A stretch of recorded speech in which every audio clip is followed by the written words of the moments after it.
Kalau nanti pilihannya misalnya dia eh, pasien masuk misalnya dengan TCM resisten rifampicin, kemudian dilakukan pemeriksaan LPA-LIN2, ternyata quinolone respirasi eh, moxinya resisten atau levonya resisten. Jangan lupa ya, kalau dia tidak memenuhi jangka pendek itu langsung jangka panjang, ya. Selain itu apa yang bisa dipakai? Tentunya bisa memakai Bipal, ya kan? Kalau memenuhi syarat Bipal, ya nggak? Maksudnya itu kamu harus bisa memodifikasi, menggabungkan antara short term, long term dengan penggunaan Bipal dengan linezolid etonamid. Kalian harus bisa paham dengan Pak, yakin begitu. Jangan jangan mau pusing. Maksudnya saat ini kita belum belum memakai Bipal etonamid dengan linezolid, tapi sebenarnya kurang lebih sama sebenarnya, nggak terlalu beda jauh. Jadi cara berpikirnya itu kalau masih bertanya konsulenmu, eh, jangka panjang apalagi yang bisa dipakai? Ya kalau dia resisten terhadap kolonoskopi kan Bipal bisa dipakai kan? Muksinya yang resisten. Dia kan PSDA. Jadi bisa menggunakan Bipal. Hanya saat ini kita belum menggunakan Bipal di departemen. Tapi kalian bisa menjawab begitu pilihan jawabannya itu tahu gitu.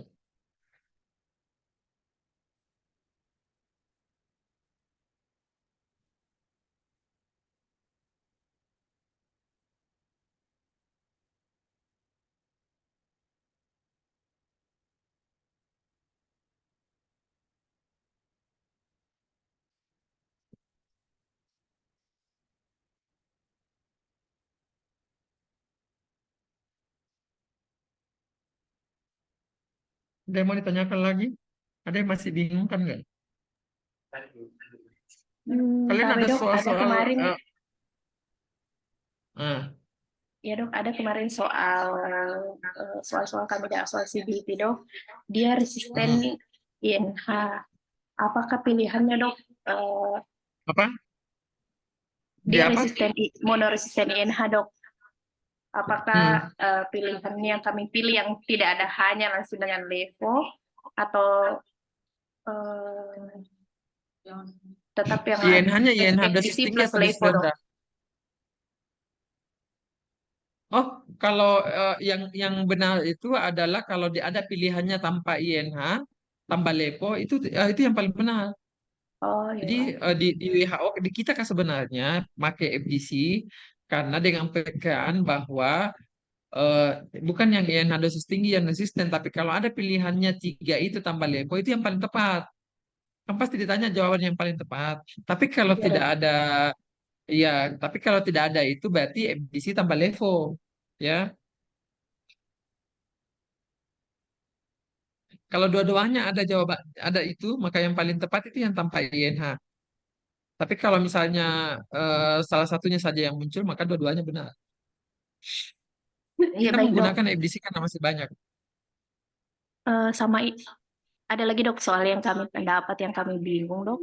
Ya. Pada screening ILTB pada pasien imunokompromis, apakah diperiksa IGRA, TST atau langsung fototoraks dok? Apa-apa? Bilang Dok, pada pada screening ILTB pada pasien imunokompromis, pilihannya di situ dok, apakah apa yang diperiksa? IGRA, atau langsung fototoraks atau TST?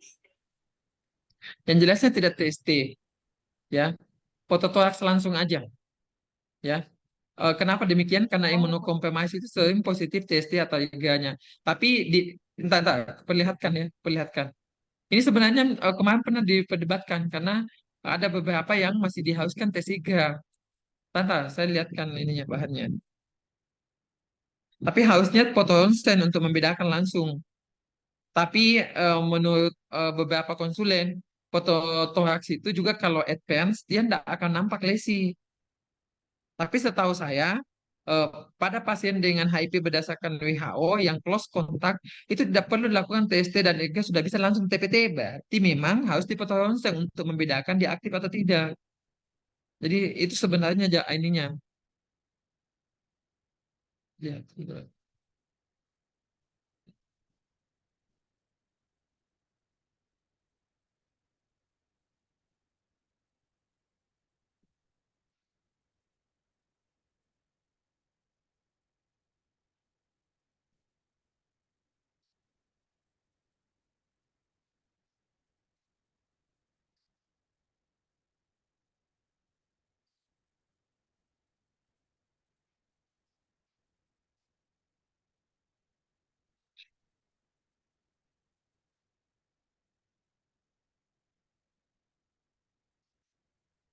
Itu tidak tertulis klinis kan ya?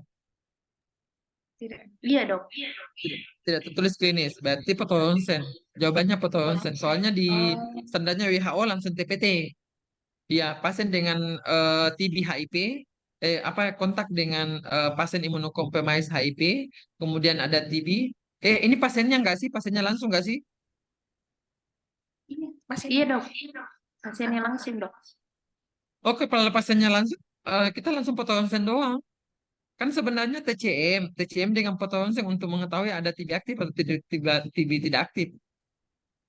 Iya, pemberian TPT pada pasien dengan imunocompromised atau HIV bisa langsung diberikan tanpa melakukan pemeriksaan tes langsung. Ya, foto ronsen aja, kan foto ronsen bisa mengetahui ada lesi aktif atau tidak aktif. Ya, foto ronsen langsung aja. Karena kalau di imunocompromised kan, kalau dia di TST, biasanya dia positif palsu. Iya. Dan kalau di standarnya WHO pada pasien dengan khusus untuk HIV, ya, imunocompromised itu bisa langsung memberikan TPT. Jadi masalahnya sebenarnya untuk memisahkan Ji bahwa memang tidak ada TB aktif. Toh juga pada pasien dengan HIV memang harus dikasih propilaksis. Jadi memang diberikan TPT. Iya dok, tapi dok yang kemarin juga kami baca itu dok, Ya, ada pasien dengan TB HIV positif, kemudian ada riwayat kontak dengan pasien TB BTA positif, terus pasiennya tidak ada keluhan klinis, pemeriksaan toraks normal, fototoraks normal dok. Terus ditanyakan apa planning selanjutnya dok, pilihannya apakah pemberian propilaksis tidak ada dok, TPT. jawaban tidak ada pilihan untuk pemberian TPT dok. Jadi pilihannya itu apakah di tes IGRA atau di TCM dok? Apa? Tes tuberkulin. Tes IGRA dok. Jadi dia pilihannya apakah di tes Hmm. IGRA atau di tes TCM sputum dok? Tapi dia kan tidak ada klinis kan? Iya dok, tidak ada klinis, baru fototoras normal dok. Kalau tidak ada klinis, IGA step TST. Oh Kalau tidak iya. ada klinis, IGA step TST. Kalau ada klinis, dia TCM. Oh iya dok. Ya, kan TCM itu untuk diagnostikan. Iya dok. TCM-nya negatif pun tidak mempengaruhi dia TB atau tidak TB kan? Karena ada TB paru klinis. Iya. Nah, jadi kalau tidak ada klinisnya, kemudian ada close kontak, lain-lainnya normal, maka yang dilakukan adalah tes IGA step TST. Oh iya Nah, dok. ya. Ini juga dok lagi terkait ini dok apa efek samping dari pemberian TB RO dok. Kan kemarin ada Hmm, soal juga itu pemanjangan KTC. hmm, Kami hmm. bingung yang mana terlebih dahulu dihentikan dok. Apakah misalnya pasien juga mendapatkan bedaquiline, kemudian dapat juga levo, dapat juga clofazimine, Beda tapi kami quilin. bedaquiline dok.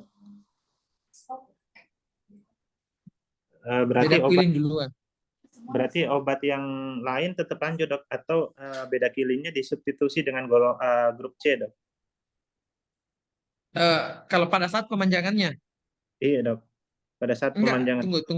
tunggu, saya perlihatkan. Ki. Sebenarnya semuanya dihentikan, tapi dilihat dulu yang mana lebih itu. Tunggu.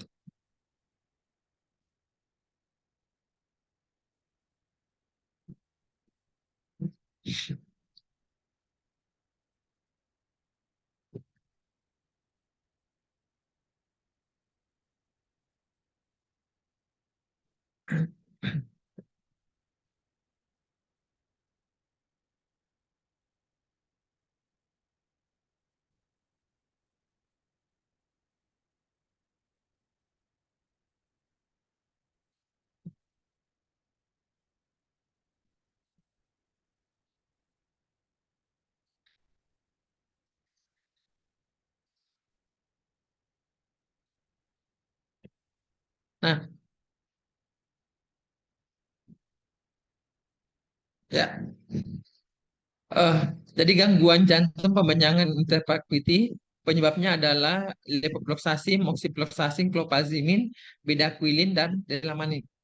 Ya, yang pertama lakukan monitoring EKG secara rutin atau lebih ketat bila ada indikasi. Yang kedua, bila interval QT lebih dari 450 ms pada pria dan wanita QT-nya lebih dari 470. Yang harus diperiksakan adalah elektrolit, ya, Pak.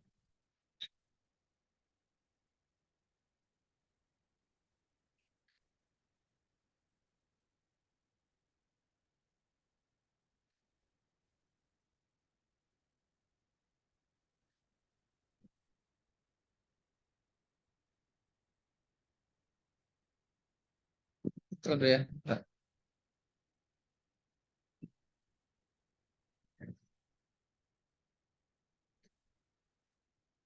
Nah, ini dokter siapa? Ini jawabannya. Hentikan obat dengan efek samping memperpanjang interval QT, diikuti penambahan obat tambahan, dan moxifloxacin level diikuti penggunaan clofazimine setelah 7 sampai 14 hari kemudian beda kulit. Oh, kalau ini justru dia hentikan obat dengan efek samping memperpanjang interval QT, diikuti penambahan obat tambahan dan moxifloxacin levoproxacin. Dia masih tetap, tapi semua obat dia dihentikan di awal.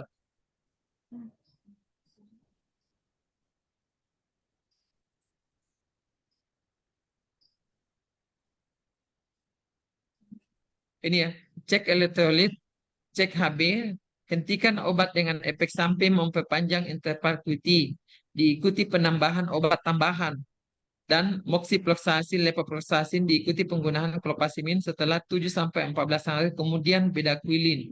Ini jika masih masih eh, masuk ya, masih di apa? Di tapin ya, masih di tapin ini ceritanya.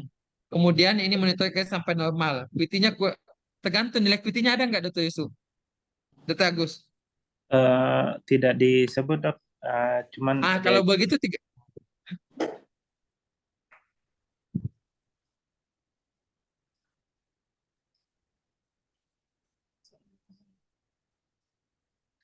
berarti tiga-tiganya, Dr. Agus. tiga-tiganya di stop, Dok, baru nanti Iya, dimasukkan satu-satu, semua Dok. obat yang menyebabkan itu di stop. Oh iya, baik, Dok. Ya, semuanya di stop sementara. Tapi sebenarnya sih kalau berdasarkan ALU ini dia tidak di stop sampai itu. Jadi masih diobservasi. Kalau pilihannya di situ apa, Dr. Agus? Pilihannya, Intinya sih, hmm, ya, Dok. Pilihannya ada beberapa obat yang dia minta di stop, Dok. Tapi semua pilihannya itu masuk bedaquiline, moxifloxacin, levofloxacin, clofazimine, Dok. iya, Cuman iya, pilihan dia tanya yang mana yang perlu dihentikan, Dok. Cuman ya kemarin semua kita, dihentikan. iya, Dok. Hentikan semua perlu dihentikan karena semua itu menyebabkan terjadinya pemanjangan QT. Kalau berdasarkan ini bukan cuma beda kulitnya yang akan di itu, tapi yang lain-lainnya juga harus ditekan. Artinya kan sama sebenarnya. Oh iya, baik, Dok. Terima Ya, kasih, Dok. jadi semuanya berarti. eh Ujian OSCE-nya masih ujian OSCE yang sama saat kalian ujian. Pokoknya tambah ingat aja ada BIPAL, ada BIPALEM. Kalau misalnya ditanya apalagi selain itu, jangan lupa BIPAL BIPALEMnya alternatif ya. Tapi masih sama, hanya konteks berbeda ya. Tapi masih sama soalnya ya. Yang naik di ujian OSCE ini masih sama soalnya. Jadi jangan lupa latihan OSCE untuk MDA-nya ya. Jangan lupa alternatif BIPALEMnya ya. Disebut saat eh, menggunakan jangka panjang itu berarti bipalemnya masuk sebenarnya ya. Kalau ditanya ya 6 bulan pengobatan kalian berarti eh, tahu arahnya itu bipalem. Tapi jangan kacau dalam menjawab OSC karena pikirannya ke bipalem akhirnya nggak tahu ya. Pokoknya harus tahu urutan-urutannya untuk memulai pengobatan TB-MDR ya. Jangan lupa dari suspek, kemudian masuk ke pemeriksaan TCM, cara membaca TCM, kemudian pemeriksaan LPA atau TCM SDA dan DST, kemudian persiapan awal mulai dari pemeriksaan fisik, ya, anamnesis pemeriksaan fisik, kemudian masuk ke lab, ya, kemudian jangan lupa konsul-konsul, ya, konsul-konsul apa yang dimaksud, ya, jangan THT, THT itu tidak menggunakan obat injeksi. bedaquiline, dan obat-obat yang membuat pemanjangan QT dikonsumsi ke kardio. Ya, mata hitam butol, sikloserin jiwa, ya, jangan lupa. Habis itu dalam 7 hari jika tidak ada hasil LP alinisat 2-nya, lakukan inisiasi pengobatan. Inisiasi pengobatan itu pilihannya adalah STL, STLK atau jangka panjang. Ya, sebenarnya kan STL tadi itu masih sama sebenarnya syaratnya, hanya ada variasi etionamid, ada variasi linezolid. Ya, jangan lupa. Jangka panjang itu masih sama semua. Tinggal lihat di A, B, C. Bipalem atau Bipal itu dipakai jika dia resisten terhadap quinolone respirasi. Jika dia memenuhi standar Bipalem, maka dipakai Bipalem. Tapi kan dalam ujian itu kalau ditanya misalnya, dia resisten terhadap quinolone respirasi. Apa pilihannya alternatif lain selain jangka panjang itu ya, Bipal. Ya, kalau dia misalnya tidak memenuhi jangka, misalnya nih, kan kalian saat ini masih memakai jangka pendek. Terus ternyata dia tidak ada yang resisten terhadap Bipalem. Dia ditanya alternatifnya apa yang selain jangka panjang, ya. Nah, berarti Bipalem bisa dipakai. Atau misalnya karena kalau misalnya terapi yang kau sebut langsung Bipalem, artinya kan kalian sudah memakai itu dan kalian harus paham sampai pengobatan-pengobatannya.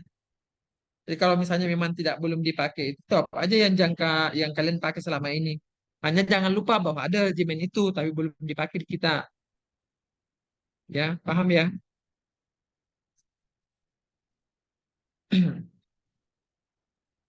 Masih ada yang mau ditanyakan nggak?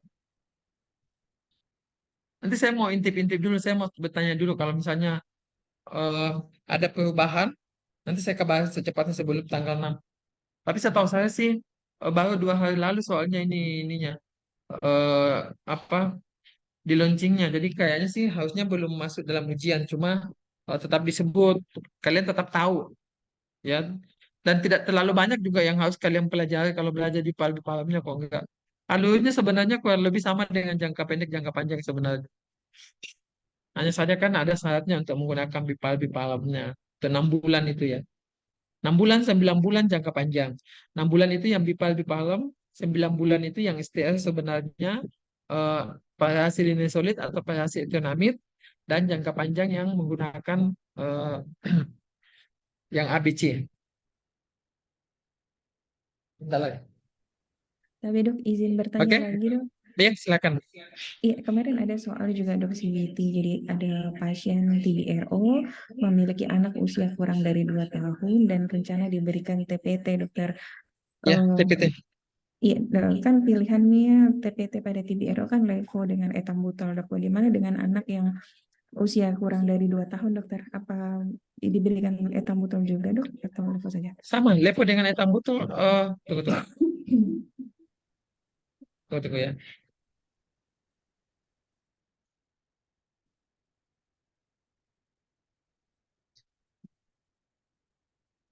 Di kotaknya itu ada ininya, mungkin. Di kotak TPT itu ada usianya. Di kotak regimen TPT itu ada usia, dosisnya dengan usianya. Tunggu ya, saya itu kan supaya kalian itu tidak ragu-ragu benar atau salah.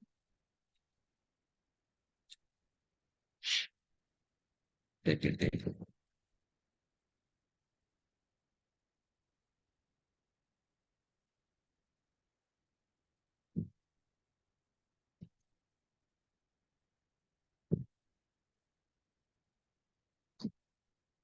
Anak usia. Paham? Saya lagi lihatkan di.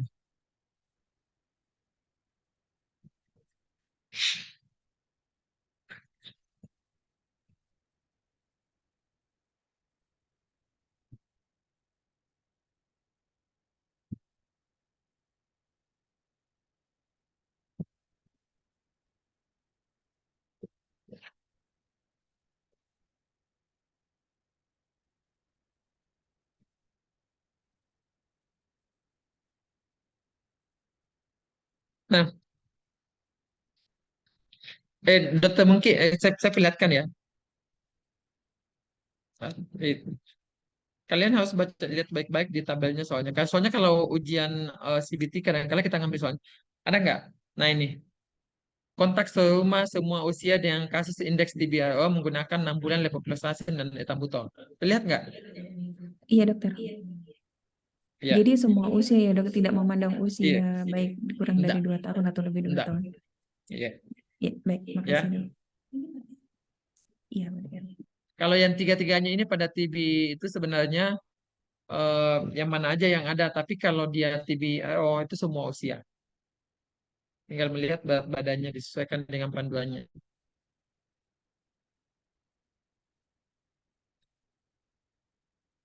Ya, ada lagi yang mau ditanyakan? Pokoknya sebenarnya soalnya nggak terlalu susah. Sebenarnya cuma kan kita harus sebenarnya ikut dalam pas kita itu pas eh, di apa di ini soalnya dibahas kembali. Jadi yang TPT ya TPT yang itu tadi ya usianya lihat usianya lihat konteks case-nya apa baru menjawab ya jangan itu karena nanti kalian bingung. Oke, masih ada yang mau ditanyakan?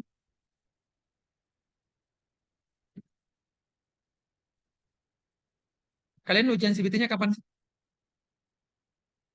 CBT tanggal 8 dok. Nanti tanggal 9 ujian OC dok. Belajar imun ya. Iya, Imun, Dok.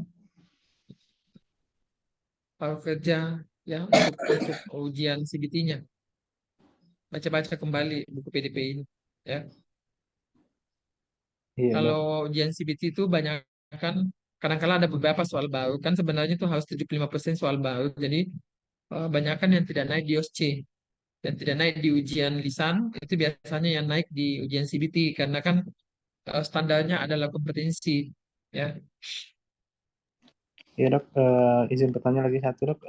Ya Ini silakan. dok, kadang kita agak bingung dok untuk regimen pasien TBRO yang kondisi hamil dok. Beberapa itu kita lihat kalau di pedoman itu kan ada pedomannya itu dia ada yang mengandung dalam menit kemudian pas dok.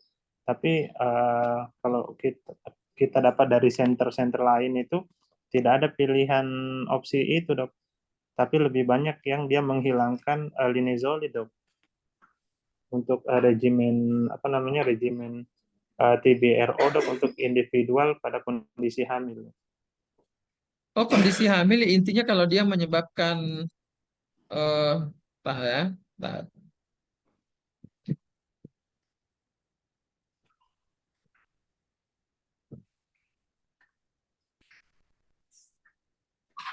Nah sebenarnya pada kondisi hamil kalian bisa memilih tunggu, saya bukakan. Nah, prinsip pengobatannya pada ibu hamil, yang pertama wanita hamil tidak bisa mendapatkan panduan panduan pengobatan TBC-RO 9 bulan menggunakan linezolid dan panduan pengobatan 18-20 bulan individual diperbolehkan. Ya, jadi wanita hamil tidak bisa mendapatkan panduan panduan pengobatan TBC-RO 9 bulan menggunakan linezolid dan panduan pengobatan 18-20 bulan individual diperbolehkan. Ya, obati dengan 5 jenis obat lini kedua oral yang diperkirakan efektif apabila terbatas maka dapat diberikan minimal 4 jenis obat. Pilihan obatnya bedaquiline, delamanid, fluoroquinolone, cycloserine, dan etambutol.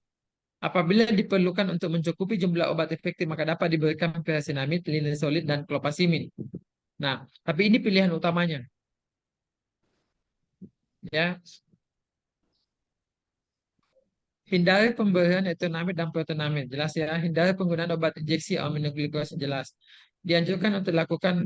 Ya jelas. Ini regimennya. Ya. Pengobatan TBC pada ibu hamil. Grup A, levofloxacin. Ini, iya nih ya. Berarti kita milihnya yang B, yang ini ya. Yang B ya. Yang B dulu kita pilihnya. Nah, tadi dokter Agus yang apa kamu bilang? Uh, Linezolid. iya dok, linezolid dok.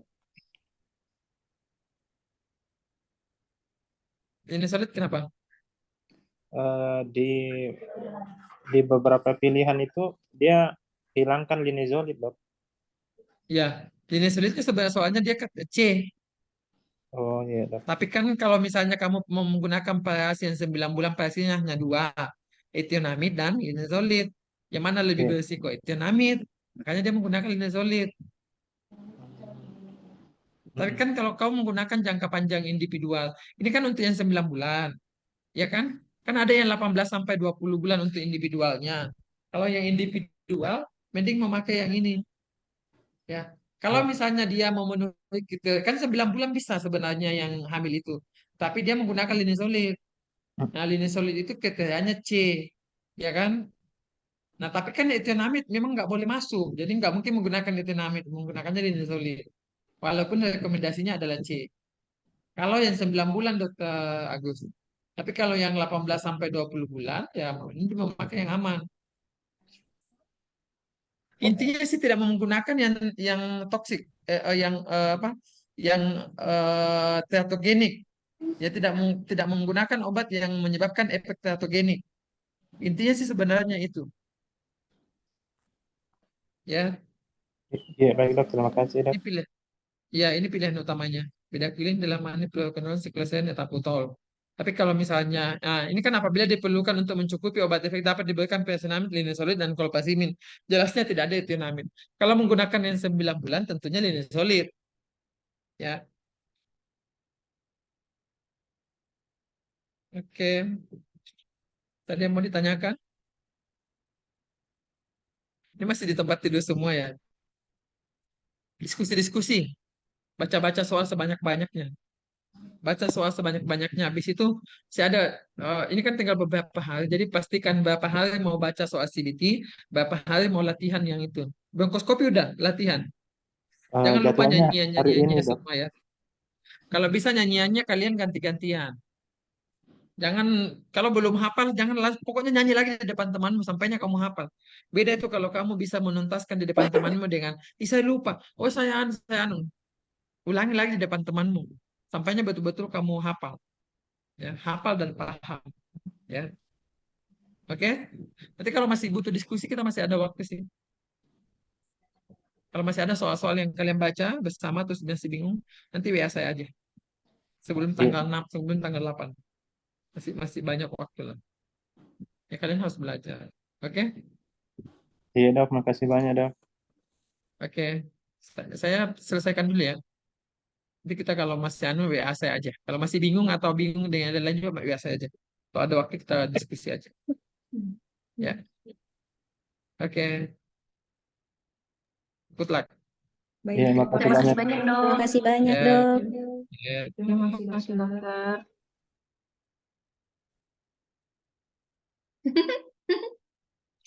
Chan, di record soalnya. Ambil terjam.